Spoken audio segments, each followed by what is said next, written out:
Yo, yo, yo, everybody, welcome in. Everybody, welcome in. You guys are now tuning into the 5minusTwo podcast. You are now listening to your guy, the man, the myth, the musician, EB Sweatlot. So everybody, welcome in. Everybody, welcome in. Everybody, welcome in. It's Monday.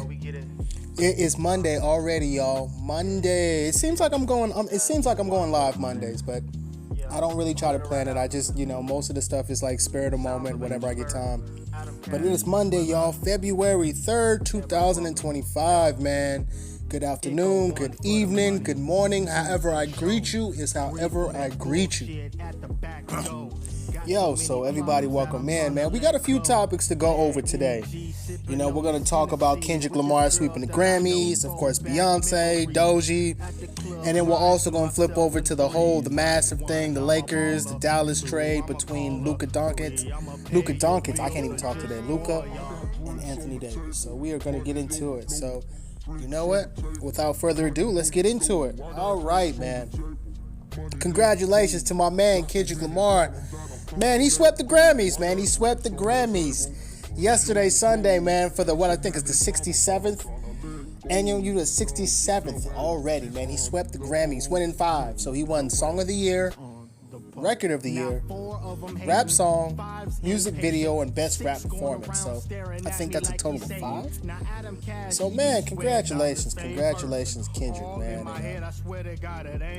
It's this right here is not only a win for the West Coast, but I think it's a win for the culture as well.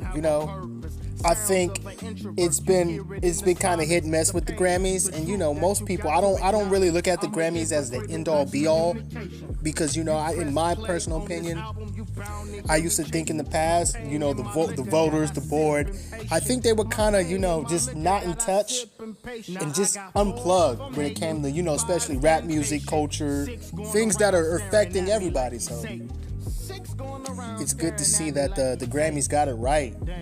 So, man, my man Kendrick Lamar, man, just sweep the Grammys, man. And, man, Drake, you said it. You made this worse, man. You said in that song, Kendrick just opened his mouth. Somebody give him a Grammy right now. The man won 5, man. I mean, damn. I don't mean to keep bringing in Drake, but, man, this victory lap that Kendrick Lamar is on, simple fact that he won 5 Grammys for a diss track, not like us, this is a victory lap. And it's not only a win for culture, but I think it's a win for real music, authentic music. Whether you do rap, country, no matter what you do, I think the tide is turned. Because right now, I'm starting to see a shift. And folks are done with the whole, gimmicky rap. I mean, don't get me wrong, you're going to always have those. I mean, it's just the way the game goes. But I'm starting to see a culture shift. People want some real stuff, some substance. Like I call it, they want soul food, something to stick to your ribs.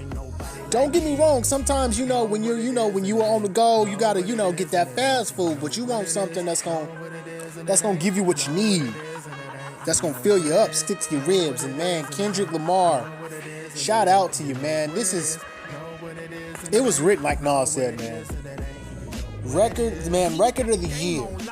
Song of the year, best rap song, best music video, best rap performance. He won 5. Somebody get the broom out, man. If they talk about a sweep, it's a sweep. And you know what's so crazy? Because in my mind, I'm thinking Kendrick is so, you can tell he's so meticulous. He thinks 3 steps ahead. You can tell this guy is very thoughtful. Every move, every line is very strategic. And his outfit was an all denim jean outfit. And I did some research. Tell me why they call that a Canadian tuxedo. Now, when you think about this, you think of the whole Drake being from Canadian, the whole battle between him and Kendrick Lamar, and then fast forward to February, the Grammys, Kendrick Lamar's outfits are all denim, what they call a Canadian tuxedo.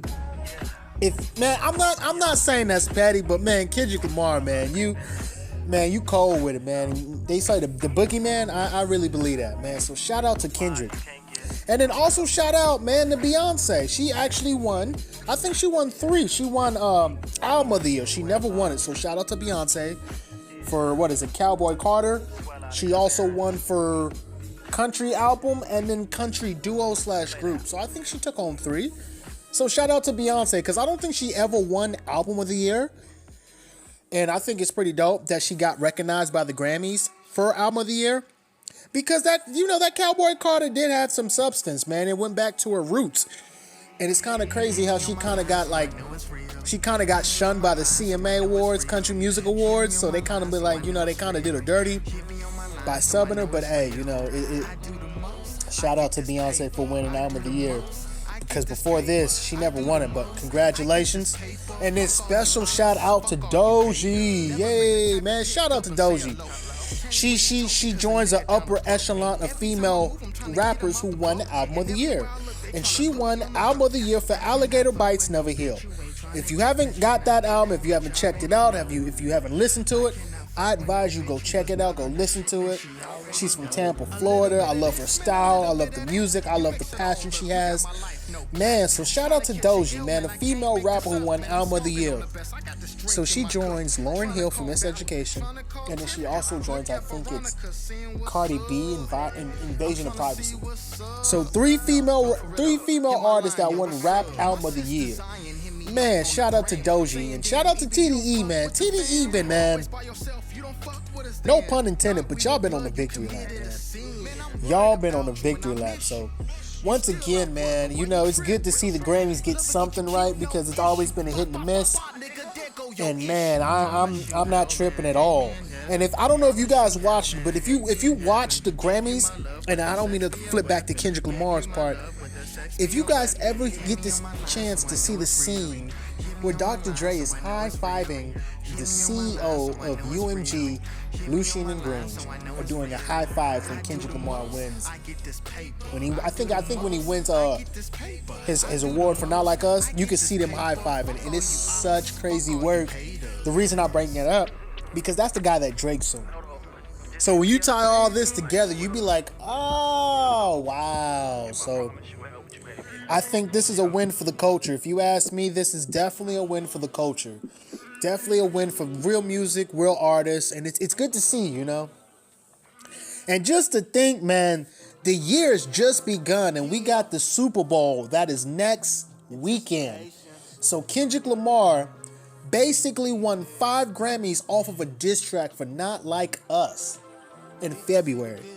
I think it was February 2nd, that was Sunday, so it was yesterday. And then fast forward, you have the Super Bowl, I think is on the 9th. Correct me if I'm wrong in the chat. Next weekend. And I'm like, wow, this is a victory lap. This is a victory lap. And I'm saying, man, if you can hear them playing Not Like Us at the Grammys, I can guarantee you he's going to play something. He's definitely going to play that song at the Super Bowl. I just have a feeling. I could be wrong on this, but I'm just saying, just if you watch the Grammys and you see the vibe in the room when that song comes on, and you got Taylor Swift, you got Dr. Dre, Lucien Grange, you got everybody dancing to it, even Billie Eilish. Man, that song has so much of an impact. I'm just glad that the Grammys got it right, because you talk about Song of the Year, Record of the Year, most definitely. That song was everywhere, and it had so much of a culture impact. So once again, man, shout out to Kendrick, man, for sweeping the Grammys, winning 5. Beyonce, I think, winning 3.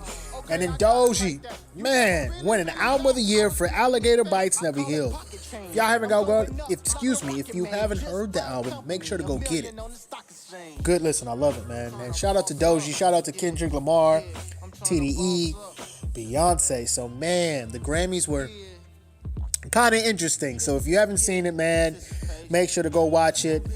Man, things are happening, man. Things are happening. So, man, it's just kind of crazy. So, Kendrick Lamar, man, it was written. It's his time. It's his time, and I'm glad I'm able to witness it. Just to be saying, hey, I was alive when that happened. So, shout out to Kendrick Lamar. Okay, so we are going to switch topics over to the Lakers in Dallas. Man, oh man, oh man, oh man. I'm just a fan. I'm not a basketball expert. I'm not a basketball analyst. I never played basketball. But just as a fan perspective, Dallas Lakers, wow. I don't know what y'all were thinking, what Dallas was thinking, but man, the simple fact that the Dallas traded Luka Doncic. I'm just gonna say his first name because I butcher his last name. I can't even talk right now. They traded Luka for Anthony Davis. So now Luka's gonna be playing with LeBron over in Los Angeles, and then you got Anthony Davis gonna be pairing up with Kyrie Irving. If you ask me who won the trade, and this is my personal opinion, wow, I would have to go with the Lakers. You got Luka, who's still in his prime, putting up 30 points. All team NBA. You know, it's not very rare. It's very rare when you trade for a star, you get a star back. And when I look at this trade, I'm like, wow. And then, you know, when I'm listening to footage, I was listening to the general manager, Nico Harrison, who works for Dallas Mavericks. And the simple fact, he said he didn't talk to Jason Kidd, the head coach, about this trade. He said that him and Rob Pelinka, we kept it hush-hush. You know, we bounced back and forth, and we didn't really say too much. And when the time is right, that's when we decide to, hey, let's make it. And, you know, you can look at it two ways. One, that's nasty work if you didn't even inform your head coach. I'm just saying, if Jason Kidd didn't know, that's nasty work, bro. Granted, you're the GM. I'm not going to tell you how to do your job, but it's kind of interesting how you guys don't even communicate with your own personnel, but you want everybody on the same page. That's kind of ass backwards. Because you got to understand, would Jason Kidd have any input, have any back say, have any pushback, you know, blah, blah, blah. But on the flip side, I'm looking at it like this. If Jason Kidd did know, I mean, you guys, I know you guys are looking at right now. You have to. This type of trade, you're not trying to build for the future. You guys are trying to win a championship now or next year. And this trade, I mean, you got AD, Anthony Davis is good. Don't get me wrong. He could ball out. He could play defense. The problem with that is he's injury prone. He's injury prone. He's inconsistent. And then don't get me wrong, Kyrie Irving, he's one of the greats, but once again, he's inconsistent. So now, I mean, if he's my number one ball handler, we got to look at this kind of from a different lens. Because now it's like, okay, it's one of those things, we're just going to have to see how it works. I personally I don't know how it's going to work. I'm not bashing it. But to see Anthony Davis and Kyrie Irving, we'll have to see. And that's just crazy that the GM, Nico, did not even, he claimed from his words, from what I've heard on ESPN, shout out to ESPN, he said he didn't talk to Jason Kidd. So you mean to tell me you and Rob Pelinka were going back and forth? And then my diabolical mind is like, dude, why do you sound like you work for the Lakers now? You basically gave him a younger player who's very younger than Anthony Davis, all-team NBA, one of the best scorers. You team him up with LeBron. I mean, of course, he has issues, his conditioning and stuff like that. But you traded that? Wow. That's all I can say is wow. Rob Pelinka, man, I hope this Luka and LeBron works. Because, you know, LeBron, you know, is he's one of the greatest. But, you know, Father Time is getting up there. And, you know, Father Time's undefeated. So you guys must see something that we don't. And all I could think of is just, wow, this trade is going to be interesting. And you know what? I just hope that it doesn't make Luka go off and be like, you know what? Since y'all traded me and got rid of everybody I like, I'm going to just go off on y'all every time. I've seen it happen before, so it's going to be interesting to see how this plays off in the season. But once again, man, I'm not going to hold y'all too long. This is your boy, EB Sweatlot. You are now listening to the 5minusTwo podcast. I just want to thank y'all for tuning in, for hanging out with me, listening. And once again, man, I'm going to holla at y'all. Wait, y'all. Wait. I am slipping on my pimping. Before I really get up out of here, I got to give a special shout out to Rhapsody. And her and Erykah Badu won best, I think they won best melodic rap performance. So shout out to Rhapsody and Erykah Badu. I gotta give my flowers to these queens. Rhapsody for winning, best melodic rap performance. Doji for winning best rap album of the year. Shout out to Doji, TDE.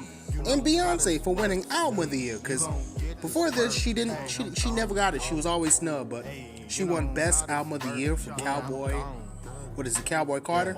So shout out to Beyonce, Doji, and Rhapsody. So I got to give a special shout out to those queens. And like I said, thanks again for tuning in to the 5minusTwo podcast. I'm your host, EB Sweatlot. Peace. Yeah, I'm gone.